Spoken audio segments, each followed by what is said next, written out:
Hello, Squaddies. I'm your loyal host, Mike. Thank you for all the love, support, and good vibes you bring to this channel. Whether you're a long-time subscriber or it's your first time here, I appreciate every view, every like, every comment. It truly means the world to me. This channel wouldn't be the same without you, and I'm so grateful to have you on this journey. Let's keep growing, keep sharing, and keep the good energy flowing. Thank you for being the best part of Daily Diaries Friday. Now let's dive in, Squaddies. In late February, Prince Harry made a surprise appearance at the Upfront Summit. There was some coverage of what Harry discussed there. He made a speech and then sat for a quanda session. And the biggest headline initially was that Harry joked about never being allowed to vote. Well, Upfront Ventures finally released the full video of Harry's appearance this week. Weirdly, the British media hasn't picked this up yet, at least not that I've seen. It's really funny because Harry revealed a lot in the quanda session. Here's the full video, Squaddies. Good morning, everyone. Thank you for having me here today. Many of you may be surprised to see me up here, perhaps wondering which of the plethora of issues consuming the world today that I'm going to talk about. Well, I don't have that long, and I know that Mark wants to quiz me after, so I'll keep this important topic brief. I'm here to talk about something that I believe will resonate with all of you as leaders, as creators, builders, and change makers. How do we invest in our shared future to solve the challenges we face today as a divided society? Now, as a dad, this has me constantly looking for solutions. And as a man who was born into a life of service, I recognize that with power and a platform comes huge responsibility. And these days, I am determined to find and invest in solutions. And this is why I've been invited to speak in front of you today.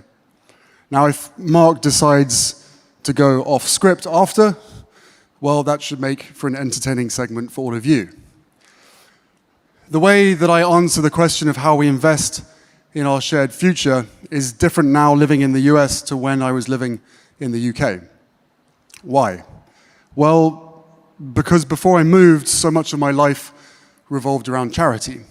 And since then, while my charities remain a core part of my life's work, I've also been focusing on upstream solutions and prevention, driven by decisions and investments that address problems before they require fixing. Still, I've approached everything in my life through the lens of service. I'm not one to be caught in the divide between left or right views, not cornered by a belief in blue or red. Hell, I've never even been allowed to vote. From my institutional role traveling the world to my decade of duties in the military, I saw the power of serving others firsthand. My personal experiences overseas taught me that when you put others first, you build stronger, more sustainable systems. And that's true from Nigeria to Nepal and from Sydney to Santa Barbara.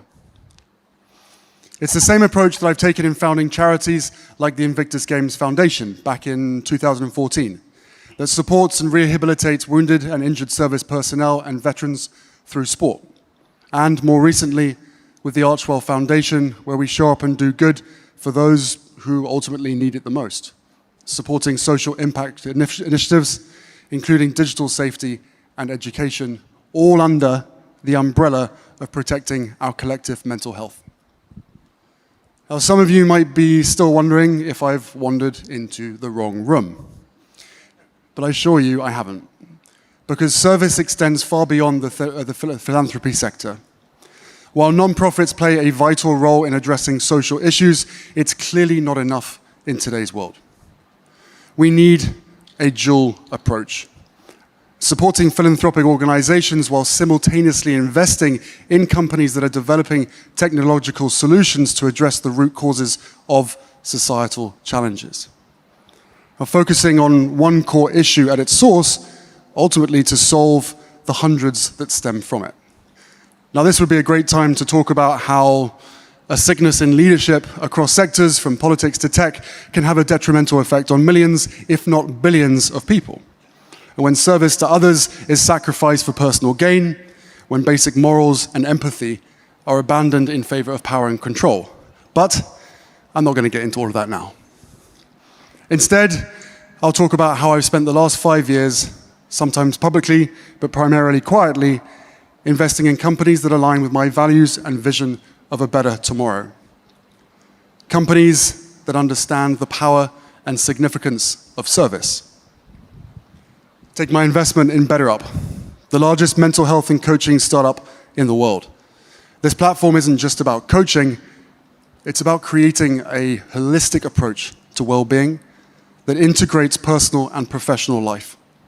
Now, when you invest in people's health, mental well-being, and growth, clearly you get a committed workforce.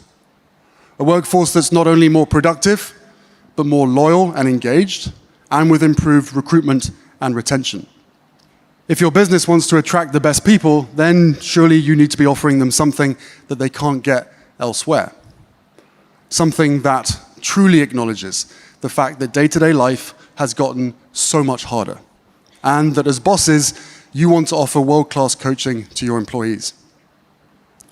Now, the people in this room represent a sizable piece of the industry dedicated to being the first and follow-on capital to the products and services that affect so many people positively on a daily basis. That represents a massive opportunity for impact. As investors and founders, you play an integral role in shaping our collective future. You have the power to influence how companies and teams think about their role in the world. And I believe that some of the most successful businesses of tomorrow will have service central to their mission. 5 years into investing, and I understand that investors and founders look for scalable solutions that leverage the latest technology with high returns. And I want to continue to play a role in thinking more holistically about the end consumer and the impact that we can have on that individual. Businesses that serve people, that have a purpose, whether through improving mental health, ensuring child safety, tackling climate change, or promoting equality, are not just doing good. They're creating real value and reestablishing trust. When you integrate these goals into your business, you're tapping into markets that are expanding rapidly and attracting investment. But it's not just about creating value for others. It's also about addressing the root causes of the challenges that we face as a global society. You all know the meaning behind the saying, "Don't put a Band-Aid on a bullet hole." Well, we seem to be pretty addicted as well as distracted by treating symptoms rather than addressing the deeper issues. Now, that's why I've chosen to invest in businesses that don't just look at isolated problems, but ones that approach them from a systemic, long-term perspective. But this service lens is only the start. If businesses are truly going to build a better tomorrow, service can be built into the design of their products, processes, and cultures. It is, after all, a choice. In a world where technology is more embedded in our lives than ever before, it's easy to forget the human aspect of it. We are now plugged into a vast global nervous system that can reflect our good, but so easily magnifies and fuels our bad. A balance of EQ with IQ is desperately needed. Too often, social media and tech companies have built products that place engagement over safety. And I've seen firsthand how technology can bring people together, but more often, how it can divide and harm them, especially our children.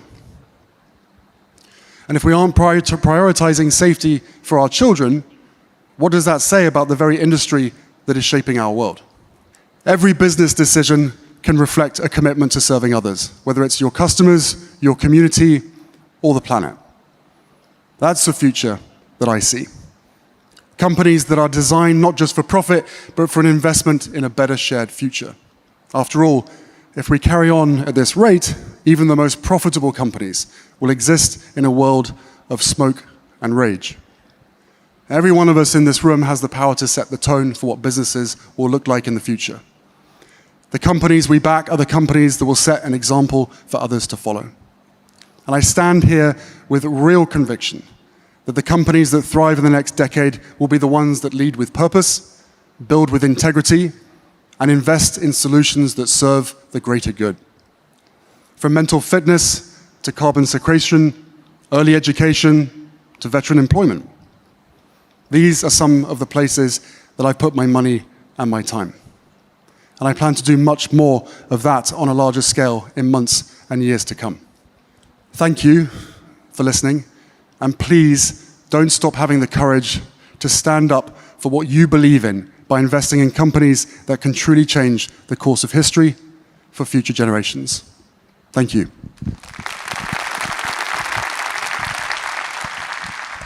Thank you for that. It's great. Where do you want to say? So thank you for that. I thought I might start on a more lighthearted note. Tell us about the first time you ever visited America, and what were you thinking back then? What did it feel like? What were you thinking? What was that, 1995? I'm not going to lie, I can't remember what I was thinking.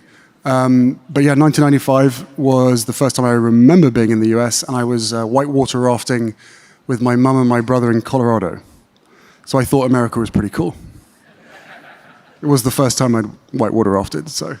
So you've been living here for 5 years. You know this because we discussed this before. I actually lived in the UK for more than a decade, became a British citizen. Congratulations. Thank you.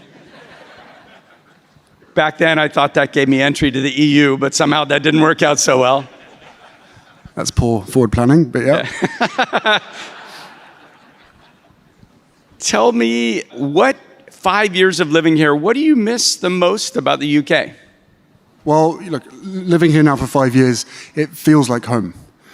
Santa Barbara feels like home. Brought up both of our kids in Santa Barbara. I think left the UK when my son Archie was about 6 months old. And Lily, my daughter, was born here. What do I miss the most? Being British, maybe I'm not going to say the weather. But I don't know. I think, look, there's lots of little bits and pieces that I miss. I guess the countryside is a big piece to that. And one of the reasons why we live in Santa Barbara, I'm not really a city person. I like to be out in space with a big sky above me. But no, you know what? Life takes extraordinary turns. And we are, as a family, we're so happy here. The US provides so much opportunity and also a safe space for us, which has been great. I'm guessing I'll give you two. A good curry? A good curry. You know what? Yes, that's a good prompt. Thank you. Pub food. You don't have to like curry, but it's I love good curry. I love a good curry, but yeah, pubs and pub food is the old definitely... King's Head pub in Santa Monica just doesn't really cut it, I got to be honest. You know what? I have found an Irish pub just down the road in Santa Barbara, and it's they do good bangers and mash. And I guess that's sausages and potato. And I guess there's like this thing you guys call football that's there. Yeah, I've never been a big fan of soccer. Whoa, football. Okay. But having lived here, I've definitely got into American football more than I probably should, especially Super Bowl. Who doesn't love a good Super Bowl? What a great outcome, right? You mean the last one? Yeah. Yes. No. I'm a big Philadelphia. No, of course. Like I would have probably put down a bet on the Eagles winning. So yes, quite an extraordinary. Good man. Good man. So obviously the U.S. is awesome. What's one thing we could do better? One thing you could do better? As a country. Actually, I'm an immigrant here. I'm not going to tell you guys what you can do better. I think, no, look, America is awesome. I think the entrepreneurial spirit here is unmatched.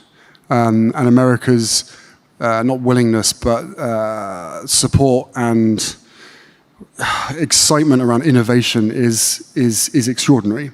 So I'm not going to tell you or even consider to tell you what I think you can do better. So yeah, I'll stop there. I will tell you, since I know you wanted me to make this a conversation, I will tell you my experience on both sides of the pond. Somehow in California in particular, in the US at large, but in California in particular, we celebrate failure. We accept failure. We tolerate it. We admire the fact that you tried. And if you tried and you skinned your knees and you get back up again and you try again, we applaud you. My memory of the UK was more like if you failed, less encouragement of like keep trying again. And I think it's important to have a society in which trying hard and failing is accepted. And I've traveled and lived all over the world, and that's a story I tell everywhere I go. Yeah, I would certainly agree with that. It's by no means a criticism of the UK, but certainly here, one of the big differences that all the British people that I speak to, they all say the same thing, which is in America, everyone wants to get behind you. Especially from a sort of a creation standpoint, business standpoint, everybody wants to back you, and that is an amazing thing. People want to support you to be successful, and that's not the case in all parts of the world, for sure. I listened to your open remarks. I appreciated your open remarks. I appreciate the 40 years of public service that you've spent.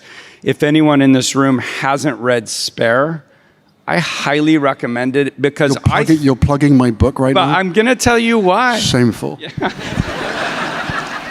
I'm going to tell you why is that, like, I lived in the UK and read the media about you and had perceptions about you shaped on the way the media told the narrative. And I read the book, and honestly, I was inspired. I was inspired because I didn't understand truly how much your life was for public service. I didn't understand that you did 2 tours in Afghanistan, that you were an Apache pilot, that you had done all this stuff, and somehow it didn't get through my media filter. So anyway, thank you. But I want to ask you about a life of public service. Where have you traveled? What have you seen? How is it?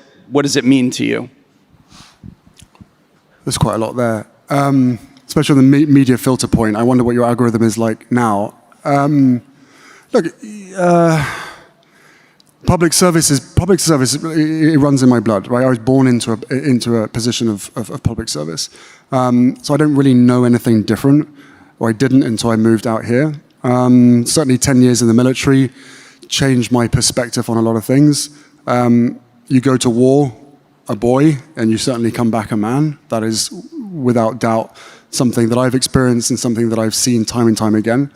And it was one of the greatest honors of my life, serving my country alongside US troops and other NATO forces. It really was, yeah, as I said, it was a privilege. But the opportunity within my institutional role, as well as my military service, to be able to travel the world was something that I treasure. Because you get to meet people in all sorts of situations. You get to see how community works and runs when it's working properly, but also you get to see how it fails when it's not working properly. And again, in this digital age, there is so much that can change on a dime. But, you know, like most soldiers, most military veterans, even when you hang up your uniform, you still want to serve, which is why in this country and around the world, so many veterans are, I guess not expected, but are recognized for throwing themselves into volunteering. And, you know, one of the things that I really want to focus on moving forward is less of an expectation that they will show up for free, and more of a hope and expectation that we are able to pay them for their value, because the experience and the qualifications that they have working in high-stress environments, their leadership skills, logistic skills, these are people who have an incredible skill set. Hard to be able to transfer military skills to the civilian world, but that is something that a lot of people are doing, and we need to do more of that. But one of the things that I've noticed since moving to the US is there's so much respect for your veterans. I knew that anyway. Back in 2009 was another visit that I came over to the US shortly after my first Afghanistan tour in 2007, 2008. I came and paid my respects at Ground Zero. And then again, I came back into 2013 as well. So I've done a lot of visits back and forward. But more recently, I think it's not just here in the US, there's a lot of focus on maybe sympathy rather than admiration and respect. And I've been quite vocal about that recently, especially at the Invictus Games, because if we view veterans with a line of sympathy, then we're bringing them into the workforce for the wrong reasons. You actually want to bring them into your workforce because if you don't bring them in, then there's going to be none left because everybody else is going to snatch them up first. My observation, and obviously veterans, you've got both wounded veterans, PTSD, and the mental health issues, which we will come to. But the reason we love working with veterans is the leadership skills that you acquire and the sense of purpose that they have in the businesses they're building. In this audience, Kelly Perdue is here from Moonshots Capital. Paige Craig is here from Outlander VC. Maybe give a congratulations to them. They both have served our country and are funding people who have served our country. Let's talk about the VC model. We talked about public service and charity and giving money, and that perhaps VC is a good supplement to that can have maybe a bigger impact or as big an impact by giving money to people who do bigger things. How do you think about the VC model? Look, as I said, like my whole life before moving to the US was so focused around philanthropy and charitable work. And there will always be a role for charity and philanthropy. But the world has also moved and changed so much so fast that, to me, now living here and seeing the entrepreneurial spirit here in the US, the VC model with the expertise, the support, the scalability, the investment, that to me is really a more targeted, focused upstream solution. And from my own experience in the charitable sector, once you need charity, the problem's already probably too big. So how can we use VC to be able to, again, get ahead of these problems? And that's why the public service or the service element is so integral to that, because it's beneficial to absolutely everybody, especially from an investment and a business standpoint. But putting a Band-Aid on the problem to alleviate suffering is an important role. But what if we could be able to, in 5-10 years' time, be able to turn around and go, well, because of all these VC investments, there's a lot of, they're not trying to put charities out of business, just so we're clear. But there is, for the greater good, for societal impact, there is a huge opportunity I see now, having learnt and met more people within the VC world, to be able to get up there and focus on the prevention upstream solutions. And that's why, again, BetterUp was brought to me. And when I first moved to the US, I was like, I really want to get involved with helping mental health support here in the US, but also globally. And I was thinking I was going to have to build something from scratch. And then Adam at Plus Capital came to me and said, there's this company called BetterUp. And I was like, oh, phew. Okay, so I don't have to build it from scratch. It's already been done. Great. And I want to throw my support behind that because, from my own personal perspective, having coaching is preventative, because with the world the way that it is, you don't want to be wishing that you had a coach or wishing that you had therapy by the time that it's too late.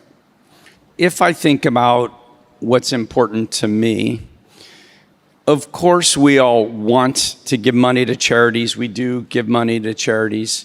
But to have a bigger impact, I think there's something to be said about Adam Smith or Milton Friedman or all these great thinkers who have pointed out that the profit motive both can create bigger outcomes for people in society, and even though it contains a profit motive, it can still do good. You can have profit and good. And I tried to explain to my own children, like, socialism, communism, they sound really good in textbooks or in your elementary and high schools, but they have not produced great outcomes for the citizens of their countries. So like that's a model I hold in my head. If I talk about our own experience in mental health, we fall really short in this country of providing enough mental health to enough patients possible. We funded a Los Angeles-based business called Rula, designed to try and bring more remote telemedicine to people in need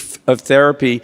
And our goal is to get you therapists and get you off of therapy. Like, we don't want you permanently on therapy. So I think the juxtaposition of like profit motive for good will produce bigger outcomes than just giving money. That's my own view. No, of course. And to me, look at the way that the world has changed from certainly the charitable sector. Right, more people want to know where their money is going and whether there is actually impact being delivered on the ground. It's certainly harder to fundraise these days than it was 10 years ago. And as human beings, I think incentive is a really key piece to this. So if you are, service-minded, or if you are socially impact-minded, then what you put in, you want to get something back from that. And now, a lot of people want to have just the satisfaction that the money that they've given is making a difference. But when you're talking about the VC element of this, whatever the difference that you're making, I believe, is multiplied 10, 20 times. You founded Invictus Games. It was more than 10 years ago, about 10 years ago? Our 10th birthday was September last year. Congratulations. Thank you. Yeah. With a goal of serving people who have served, with a goal of athletic competition for wounded warriors. What did you learn about starting something? You started it, you had a vision, you've created it, it's become, maybe you could talk to us for a minute about what has it become? How big is it? How important is it? But then what did you learn about starting and getting something off the ground and becoming successful? That it's hard. Yeah. It takes a team, it takes a village, takes a lot of investment, and takes a lot of selling the concept. It was so clear in my mind after 2013, visited the Warrior Games, your Warrior Games in Colorado Springs. And once I saw that, it was so clear to me that this should be an international event, because the Warrior Games is domestic. You have 300 competitors all into service. And having come back from Afghanistan on a plane with wounded soldiers and the coffin of a Danish soldier, for me, it was a case of we need to celebrate these heroes, not just them, but their families as well, for the sacrifices that they give. And when it came to Invictus, it was really creating this international style sporting event taken from the Warrior Games to affect more people, and also give more people around the world the opportunity to celebrate these people that arguably haven't never been celebrated for what they've achieved. Obviously, sport is absolutely critical to this. But yeah, the beginning stages, I find myself trying to pitch and sell this concept that no one knows what it looks like. No one knows how successful it's going to be. J.J. Chalmers, a British Marine, thought that it was going to be an egg and spoon race, like a typical school sports day. He was pleasantly surprised that it wasn't. And, over 10 years, we were at the beginning in 2014, we started with 13 nations. And 500 competitors, and now we have 23 nations, still capped at 500, 550 competitors. And the teams at the beginning were 130 strong, especially for the UK and the US, predominantly visible injuries. And now 10 years later, probably 90% of the teams that are part of Invictus are made up of psychological injuries. And that goes exactly with the time frame of which you would expect these things to come to the surface, what we call invisible wounds. But if you've got a passion, a belief, and a vision, then one would hope and expect that you can find the right people. It's not a case of it's a bad idea, I don't believe, but you've got to find the right people to have that passion. But to a large extent, the people that I approached right at the beginning in 2015, most of them didn't have a military background, which was kind of weird. You'd expect that it would be the military people. Anyway, I digress, because now we've just come back from Vancouver, Whistler, and our first hybrid winter games, which involved all sorts of really dangerous sports like skeleton for a bunch of individuals that have already injured themselves, but they love the adrenaline, they love the rush. And to see these individuals heal through sport, and at the same time as them healing their whole network, their family, their friends, it's an amazing thing, and it's so simple. It costs a lot of money, but it's simple, and it's entirely worth it. How do you finance it? I'm not telling you that. No, it's support. We have companies, brands, we have philanthropists, we have a whole collection of different organizations. We have the governments. The Canadian government started with a 50 million pledge in order to facilitate the Vancouver Whistler Games. And it's something that I'm really proud of, because it's making such a difference. And excuse me, it's not just about them as an individual. It's not just about them as the teams. I've realized that even though I only really envisaged the Invictus Games being needed for 2 or 3 years to help those that had come off the back of the Iraq and Afghanistan conflicts, that 10 years later, I understand why it's needed. It's needed not just for them, but it's needed for the world as well because of what they represent. And it goes back to one of your previous points, which is resilience. Like, these guys and girls are teaching all of us the importance of resilience. You mentioned invisible wounds. It's something I think a lot about. It's something I also appreciated about your book. Your willingness to talk openly about mental health and psychology. And I think I grew up in America in a society where, as men in particular, but everybody, you were told to be tough and not talk about mental health challenges and issues. And I love that the younger generation these days will talk about it. One of the things I talk a lot about to founders is shame. And the reason is, when you found a company, the arc usually goes like this. You found company, you attract capital, you're in the press, suddenly your parents are asking about the IPO. Like, people equate, oh, you just raised $8 million, you're successful, you have money, and you know that's not true. You raise $8 million, you know 18 months from now you're dead if you don't succeed and raise more capital or grow your revenue or do whatever. So you feel this enormous psychological stress that almost no one else really understands other than other CEOs. And many years ago, sadly, a friend of mine who I had given money to committed suicide. And I wish he were here with us this day. It was, I think, something like 13 years ago. And obviously I can't ever know, but what I put myself in his mind is, I know his business was failing, and failing felt so final. It felt like you were going to be shamed in front of everybody. And if I had Jody Sherman here today, I would say, like, you would have done 5 more companies. And I just appreciate that we as a society, that people like you are talking more openly about mental health issues. And I think particularly, and I would just say to VCs in the room, it's really important to be aware of the psychological stresses that founders go through, even when they feel like they're succeeding. I suspect, or I expect everybody in this room to know that, right? Especially in today's world. And, you know, society is quite challenging, and it can certainly encourage and enforce stigma, of which the more people that talk out about it, and the more people talk about their own experiences, their personal experiences, the more we can sort of kick stigma down the road, because stigma thrives on silence. But every single one of us is susceptible to that, to the pressures of starting a business, to every pressure. And I think more so now than ever before, because you're not just looking after or focusing on people while they're at work. You have to acknowledge that their personal life is probably pretty damn hard as well.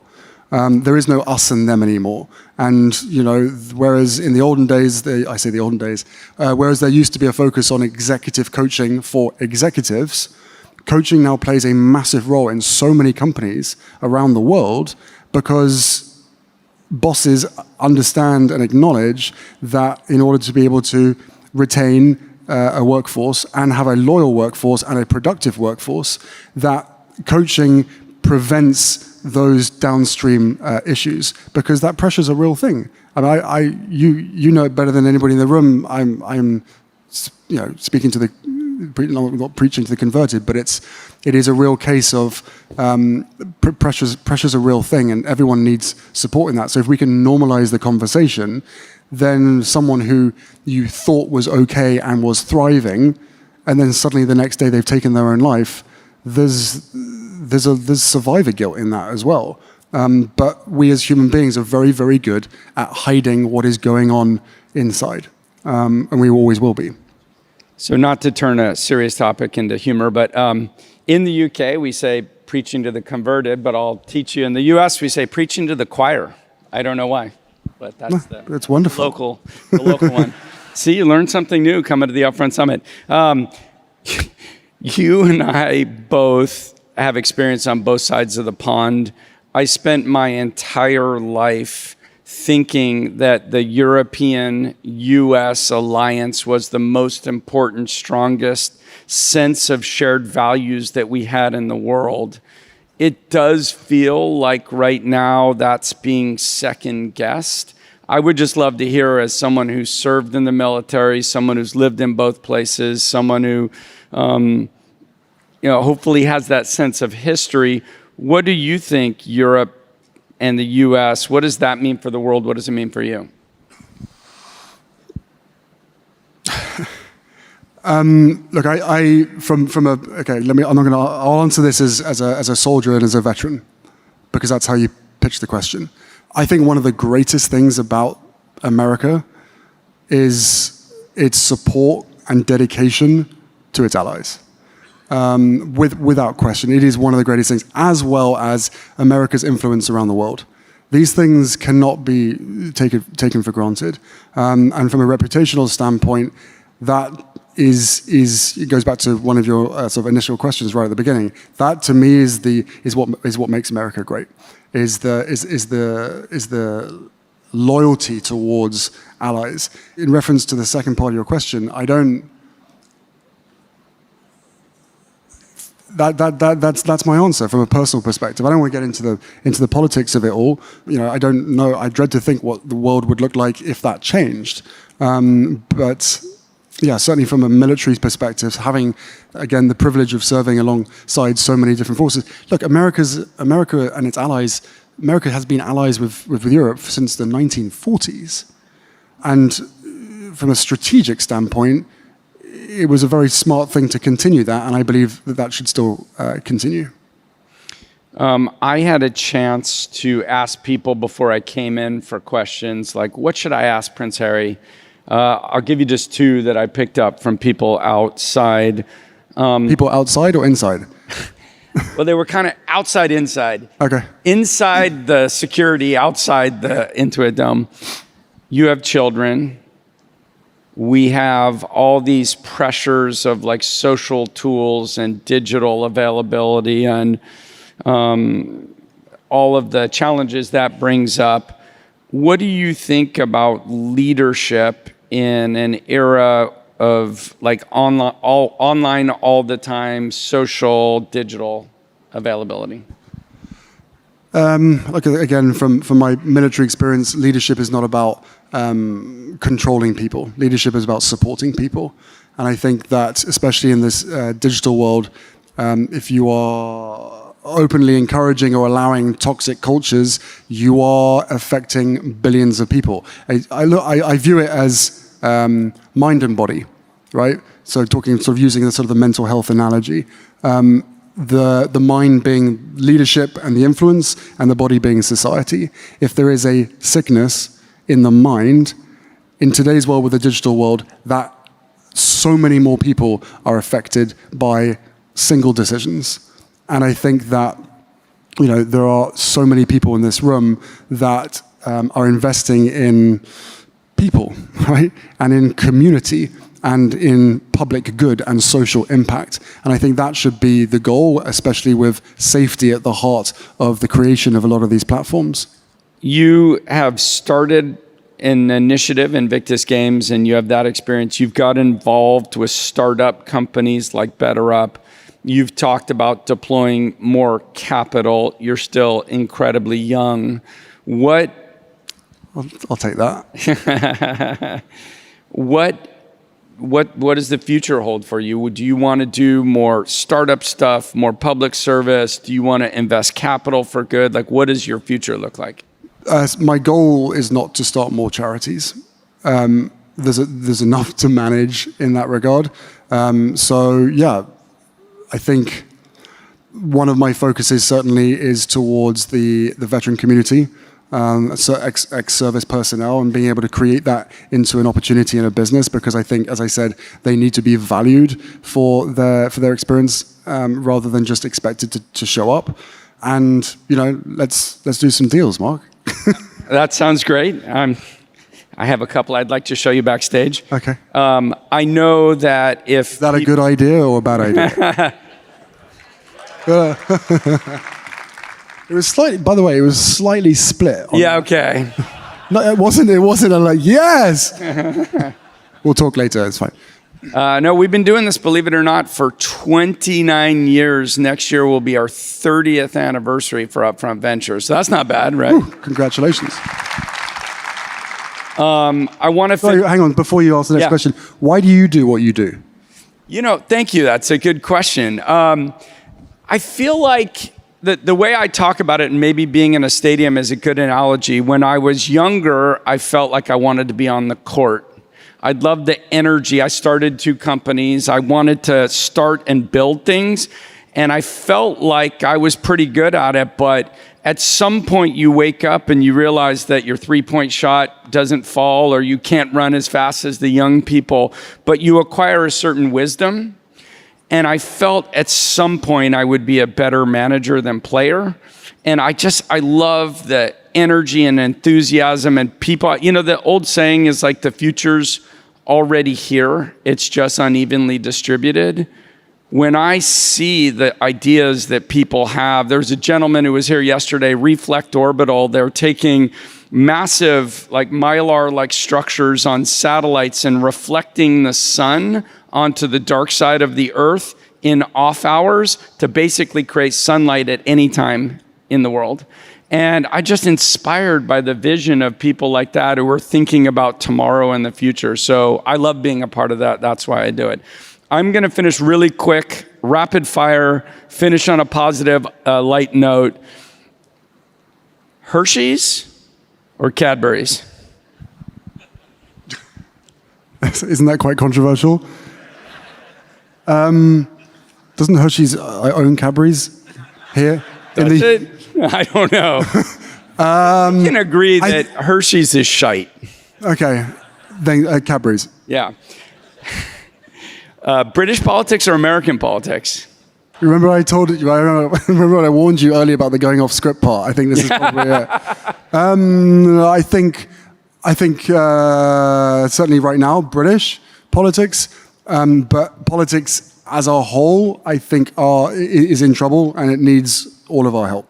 At least the theatrics of it. I love British politics. It was at Question Time where they all shout at each other, and it's kind of... I don't know if there's not that much shout. It's very British. It's orderly. Yeah. Yeah. Would the right honourable... I never... Yeah, okay, sorry. Rather than... Okay, I was thinking about BBC Question Time. You're thinking about in the actual... I don't know. Yeah. It's just fun to watch. House of Commons. Yeah, no, there's a lot of shouting. Yeah. The last book you read? The last book I read was mine. Back to that again. And then, well, it's a kid's book. Not for my kids, obviously. But yeah, Drafts Can't Dance is one of my favorite books for my kids. Polo, which I imagine being kind of a royal sport, or F1 racing? The way that you pitch the question makes me feel as though I have to say F1 racing. This is like a horsepower joke question. Polo or racing? I don't know. Look, I have a love of horses. I have a love of fast cars as well. One you can get more out of, if you know what I mean. And there's certainly a connection there. So can I say both? You can say both. Okay, great. Listen, I'd just like to give a very warm welcome and thank you to Prince Harry for coming and talking to all of you. Thanks, Mark. Thank you, guys. Thank you.